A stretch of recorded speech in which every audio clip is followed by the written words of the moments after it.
Bonjour, je m'appelle Jade Jourdan, je suis chargée de mission au sein de l'association Abiosol. Et donc mon travail, c'est d'accompagner les porteuses et les porteurs de projets à l'installation bio en Île-de-France. Donc, du coup, l'association Abiosol, elle regroupe 4 structures fondatrices. L'association territoriale Terre de Liens Île-de-France, qui va accompagner les porteuses et les porteurs de projets sur la question foncière. Le réseau AMAP Île-de-France, qui va aider les paysans et les paysannes à commercialiser en AMAP. L'association AFOG, qui accompagne sur les questions de comptabilité et de structuration RH dans une démarche d'éducation populaire. Et la couveuse d'activité Le Champ des Possibles, qui met à disposition des espaces pour que les porteurs et les porteuses de projets puissent tester leur activité. Notre mission, toutes et tous ensemble, c'est d'accompagner les porteuses et les porteurs de projets à l'installation en Île-de-France, en agriculture biologique. Il y a un énorme enjeu sur l'installation agricole en Île-de-France, comme au niveau national, parce qu'on fait face à une vague de départ en retraite massif. Donc, au cours des 10 dernières années, il y a 21% du nombre d'exploitations qui a diminué en France. Cette diminution du nombre d'exploitations, elle n'est pas corrélée avec une diminution de la surface agricole cultivée. C'est-à-dire qu'il y a toujours autant de terres qui sont cultivées, mais moins d'exploitants. Ce que nous dit cette statistique, c'est qu'il y a de plus en plus de terres qui partent ce qu'on appelle à l'agrandissement. C'est-à-dire que c'est les voisins des exploitations mitoyennes qui vont racheter ces terres-là pour les cultiver et du coup ça crée un agrandissement de la surface moyenne des exploitations. Cet agrandissement, il a un impact écologique et social parce que du coup on fait face à une homogénéisation des pratiques culturelles et aussi des paysages, ce qui a forcément un impact écologique parce qu'on fait face à une diminution du type de milieu qui peut être rencontré par les espèces, par les... Donc évidemment ça a un impact et puis ça a aussi un impact social, c'est-à-dire qu'il y a une diminution du nombre d'actifs agricoles, qu'il y a moins de monde dans les campagnes et évidemment ça a un impact sur la manière dont on vit en zone rurale. Pour faire face à cet enjeu, nous, notre mission, c'est vraiment de former une nouvelle génération de paysans-paysannes pour reprendre potentiellement ces fermes et pour s'installer. Et notre vivier pour ça, c'est des gens qu'on appelle souvent des néo-ruraux, c'est des gens qui s'installent hors cadre familial, hors cadre qui ne sont pas issus du monde agricole. Ça veut dire qu'ils n'héritent pas des terres de leurs parents, mais ils n'héritent pas non plus de leurs pratiques. Donc nous, on essaye un peu de pallier à ça et de les accompagner dans cette démarche.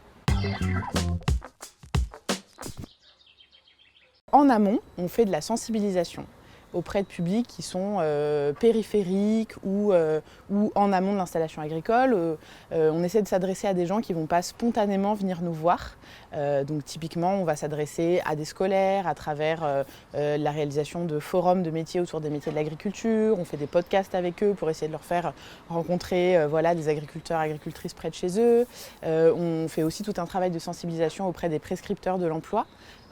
Pour leur expliquer que finalement s'installer en agriculture en Île-de-France ou travailler en agriculture en Île-de-France, c'est une possibilité. Et puis après, on a tout un travail aussi auprès des demandeurs d'emploi, des publics un peu plus fragilisés, pour essayer de parler de la question agricole et de leur faire envisager ça comme un débouché finalement. Moi, je m'occupe aussi de tout ce qui va être le primo-accueil. Donc j'accueille toutes les personnes qui ont une petite idée de peut-être vouloir s'installer en agriculture. Ils se posent des questions sur leur reconversion professionnelle. Du coup, moi, j'anime des réunions d'information et d'accueil tous les mois pour expliquer le type de programme d'accompagnement qu'on propose, etc. Une fois que cette petite idée, elle a fait son chemin, on propose un grand nombre de formations par le réseau. Donc chacune de nos structures propose un nombre de formations. Par exemple, nous à Biosol, on anime 2 formations, Paysans, Paysannes demain, qui a pour but de faire vraiment de l'émergence de projets, de permettre aux gens de confirmer leur idée et puis d'aller se confronter au monde agricole. Donc on les envoie en stage dans des fermes de notre réseau pour découvrir le monde paysan, commencer à se faire un réseau, aussi confronter l'imaginaire qu'ils avaient du monde paysan à la réalité du métier. Et puis après, on porte aussi une autre formation qui s'appelle De l'idée au projet et qui permet là d'aller un petit peu plus loin dans les questions de financement de son projet, de structuration, de commercialisation, de foncier. On parle aussi de fertilité du sol. Donc c'est assez intéressant. Et puis après, notre réseau propose plein de formations sur des questions plus pointues comme comment créer une AMAP, comment travailler en couple, comment gérer sa comptabilité, enfin voilà, qui sont plutôt des formations de perfectionnement pour des gens qui sont plus avancés dans le processus d'installation. On propose aussi des mises en situation. Donc, c'est-à-dire on fait des visites au sein des producteurs-productrices de notre réseau, des apéros qu'on appelle des apéros installation, dans lequel on invite des porteurs et des porteuses de projets à se confronter sur des thématiques communes comme trouver du foncier, trouver des personnes avec qui s'installer, donc trouver des associés. Voilà. Et en fait, notre gros enjeu, c'est aussi de faire une mise en valeur du territoire de l'Île-de-France. Donc nous, on travaille spécifiquement sur l'Île-de-France. Et en fait, à travers ces visites, la rencontre de producteurs, productrices, la rencontre d'acteurs, du territoire, on essaye de montrer que l'Île-de-France est un vrai territoire d'opportunité, que c'est un territoire agricole. 50% de la surface de l'Île-de-France, c'est des terres agricoles. Donc c'est vrai que dans l'imaginaire, souvent, c'est quelque chose qu'on se représente assez peu. Et nous, on accueille beaucoup de personnes en réunion d'accueil qui associent un peu ce changement de vie, ce changement de quotidien avec un départ de l'Île-de-France. Et nous, un de nos gros enjeux aussi, c'est de montrer que on peut s'installer en tant que paysan-paysanne en restant en Île-de-France, en nourrissant et en produisant de la nourriture pour des personnes qui sont autour de nous, qu'on a côtoyées, avec des liens qui sont peut-être préexistants. Et que c'est une chance en fait d'avoir un tissu comme ça, d'être aussi proche des personnes pour qui on produit de la nourriture, de pouvoir impliquer et potentiellement les adhérents de son AMAP dans les travaux de la ferme, dans les gros chantiers, etc. Voilà. On essaie vraiment de montrer que c'est un territoire très beau et puis plein d'opportunités. Donc dans les actions qu'on propose, on propose aussi un accompagnement individuel en plus de l'accompagnement collectif qui a lieu au sein des formations. Et du coup, cet accompagnement individuel, il permet aux personnes qui ont envie d'avoir un suivi, vraiment qu'on les aide à mettre en place leur plan d'action plus approfondi, d'être accompagnés par nous pendant toute la démarche de leur installation. Le parcours d'installation qu'on propose, il est structuré autour de 4 grandes étapes. Donc la première étape, ça va vraiment être de confirmer son envie, se confronter au monde paysan, rencontrer ce milieu-là et puis finalement essayer vraiment de confirmer son envie. Ensuite, la deuxième étape, ça va être de monter un petit peu en compétences, de se former, éventuellement de faire une formation courte ou longue, d'affiner son projet, d'affiner les contours de son projet, de choisir un territoire, de choisir un type de production. Ensuite, une fois qu'on se sent assez formé, vient l'étape de se tester.